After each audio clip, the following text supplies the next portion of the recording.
এটা হচ্ছে চিকেন জাফরান তরিকা মালিক। প্রথমে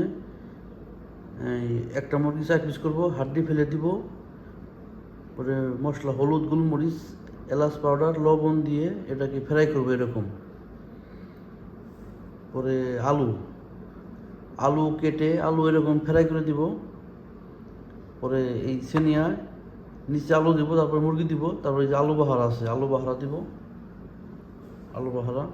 পরে ফ্রাই করা মুরগি তাওয়ার ভিতরে গরম পানি দিব, মশলা দিব হলুদ, গোলমরিচ, এলাচ পাউডার, জাফরান, লবণ দিয়ে ও একটা মাজি দিয়ে এরকম গুলিয়ে দিব। পরে 5 চামচ নেশা ঠান্ডা পানিতে গুলিয়ে দিব এরকম।